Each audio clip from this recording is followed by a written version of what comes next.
S9 Max на канале Технозон. Наконец-то на M-Logic S905X3. И почему говорю наконец-то, мы будем разбираться в этом обзоре. Поехали.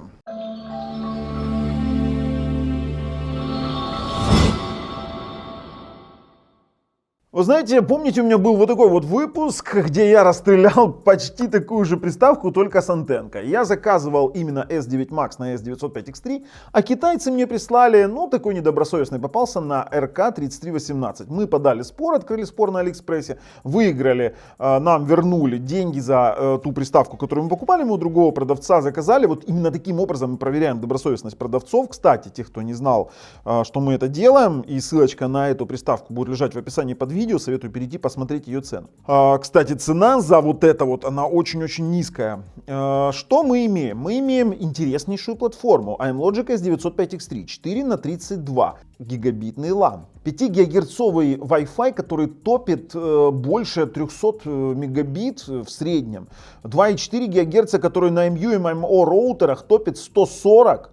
Это нечто, я не говорю, что она будет работать 140 на абсолютно всех роутерах 2,4 ГГц, но на MU-MIMO качественных роутерах она будет работать именно по максимуму, она показывает, как она работает. Ну и нас порадовало наличие 5.1 звука Dolby DTS даже в стоковом видеопроигрывателе, поэтому когда мы проигрывали фильм с жесткого диска через стоковый видеопроигрыватель, мы его получили в Dolby Digital. Что еще интересно? Она не греется выше 77 градусов в самых тяжелых играх. Она не греется выше 74 градусов в воспроизведении мультимедийного контента. И она практически не тротлит. Ее тротлинг составил с 1,9 ГГц до 1,7, что является очень минимальным тротлингом. И она достаточно стабильно работала. Что еще мы на ней смогли? Да практически все. Мы проиграли YouTube 4K 60 FPS в HDR. Мы поиграли тяжелые фильмы с жесткого диска, благо USB 3 порт это позволяет. И мы гоняли на ней торренты достаточно большие. Ну и конечно, как я уже сказал, мы на ней поиграли. Что еще есть? Есть у нас аудио-видео выход, есть SPDIF, есть у нас LAN RJ45 на 1000 мегабит, HDMI,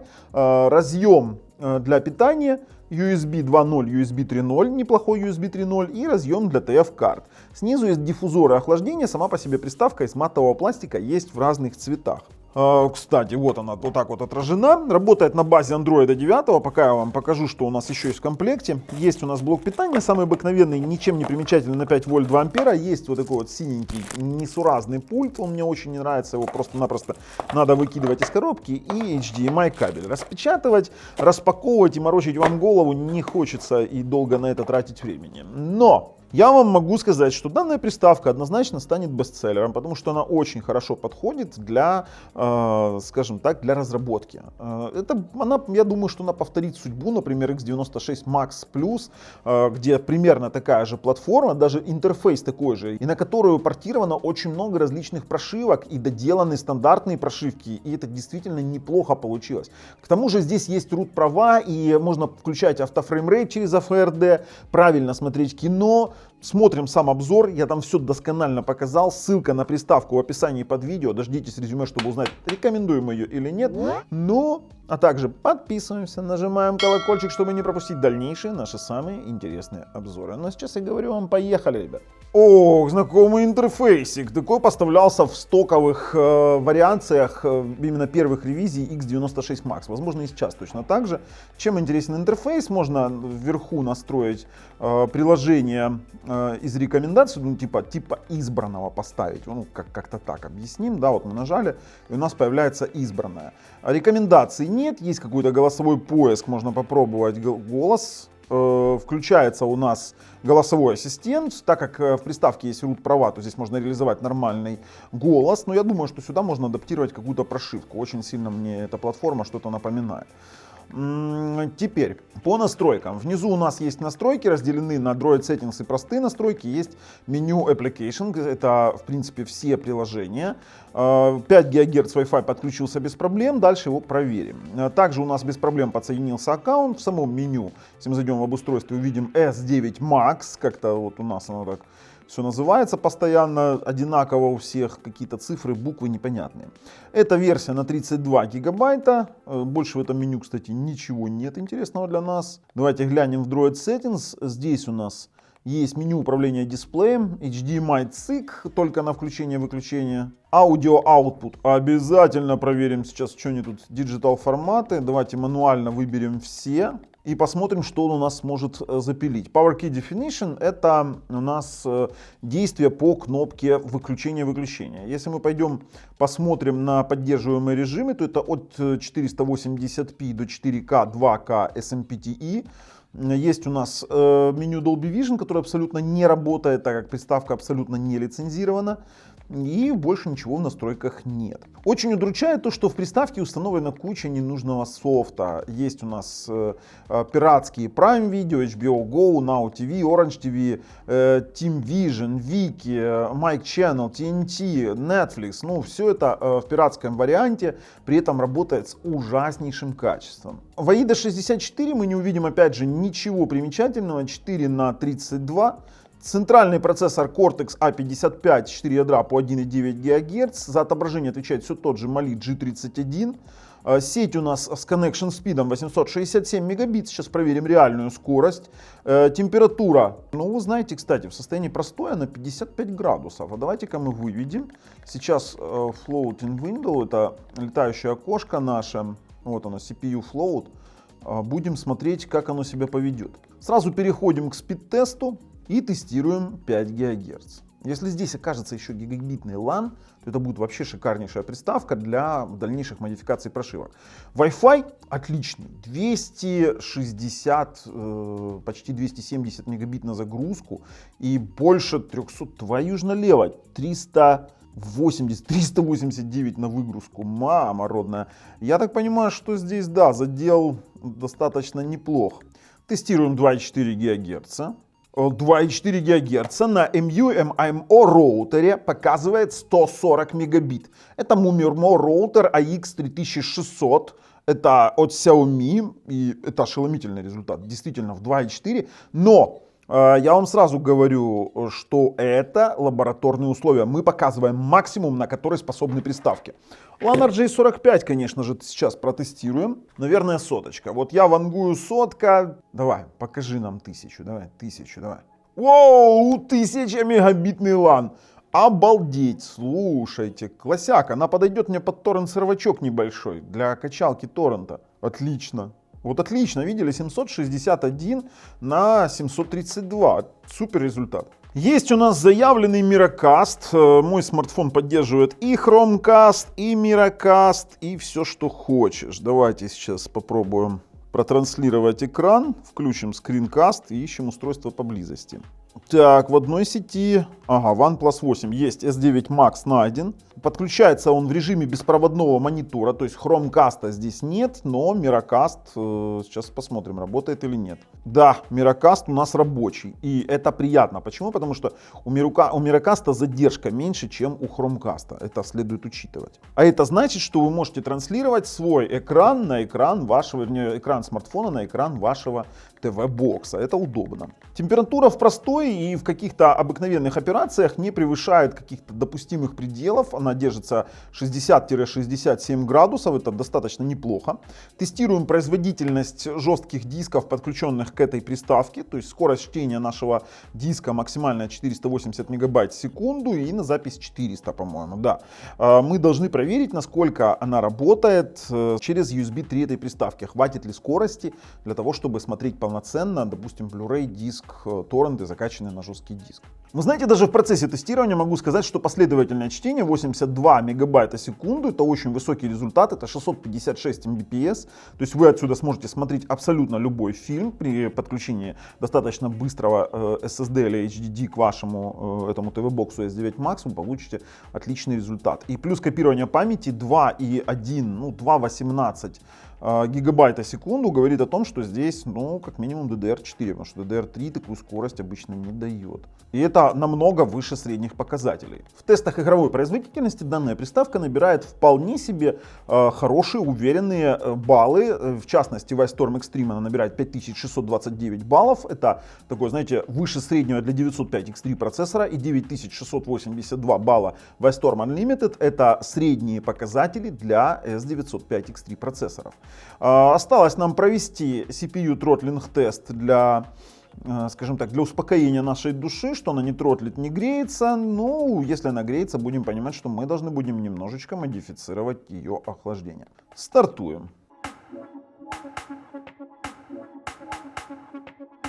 На 1/3 теста мы замечаем, что у нас есть легкий тротлинг, очень легкий. Почему я говорю легкий? Потому что он с 1,9 опустился до 1,8 при достижении температуры 74 градуса. Вот смотрите, 74, она становится 1,8, потом она опускается 73, становится 1,9, становится 74, становится 1,8.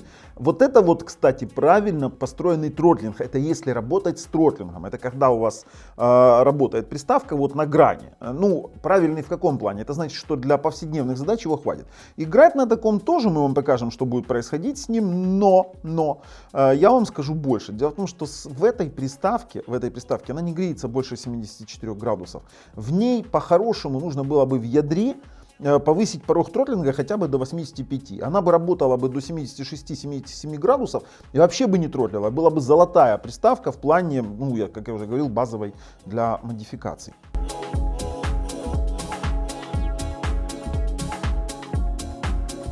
Ну, под конец теста могу сказать, что приставка начала тротлить до 1,7 при тех же 74, вот, до 75 градусов.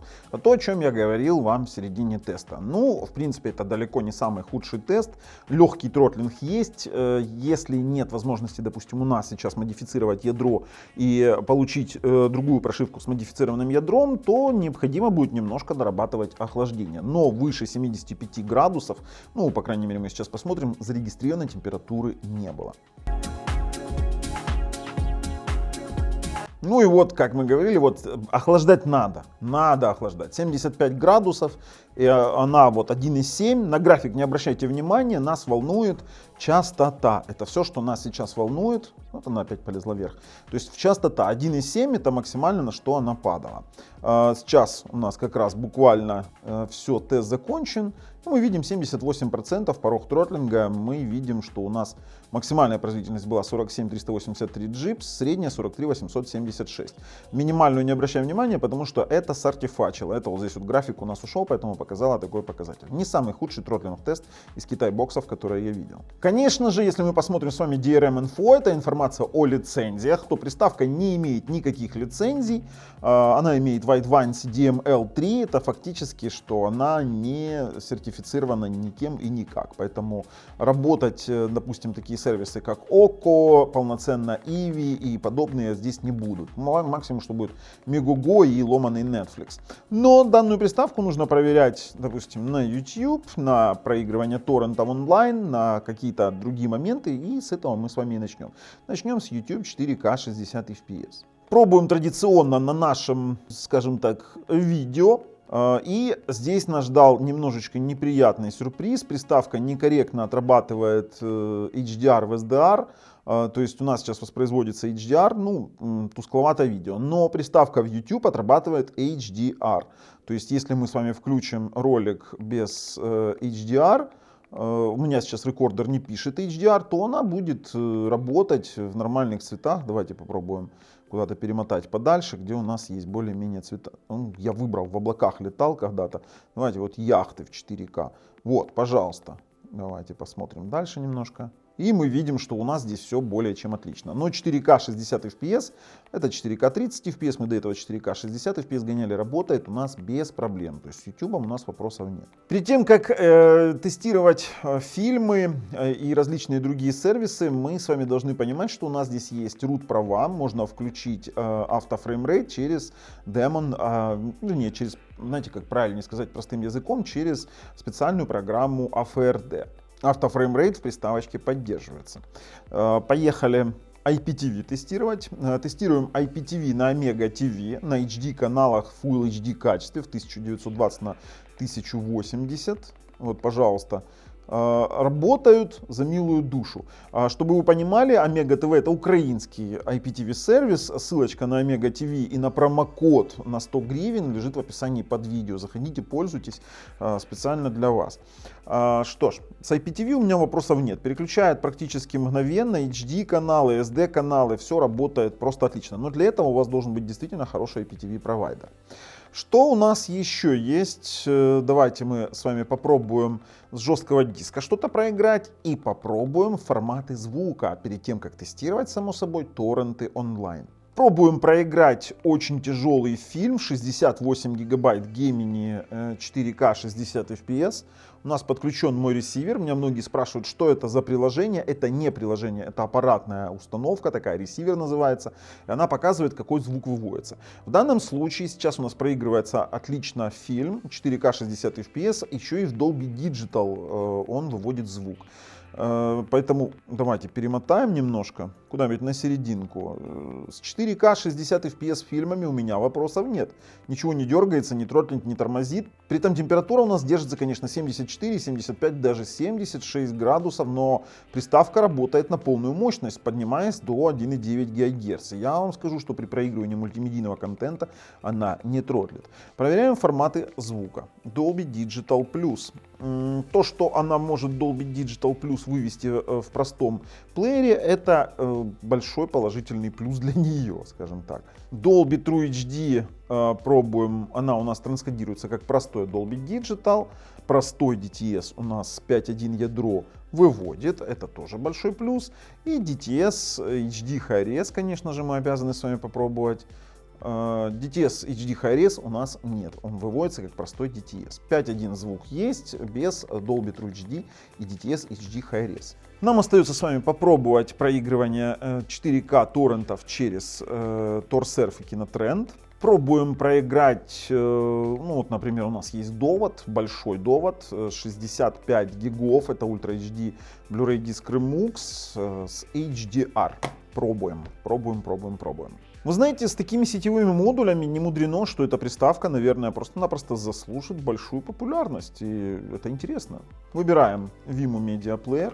А самое интересное, что температура при проигрывании фильмов торрентов опустилась до 70, вернее, она устаканилась и как-то начала воспроизводить через TorServe достаточно стабильно. Но я вам вангую, что проиграет оно полчаса еще этот фильм, и температура поднимется 74-75 градусов железно. Пускай немного поиграет, пройдет стартовый буфер, решим, проигрывает или нет.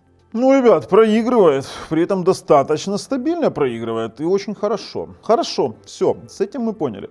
Но давайте с вами все-таки подключим геймпад. Очень хочется это сделать.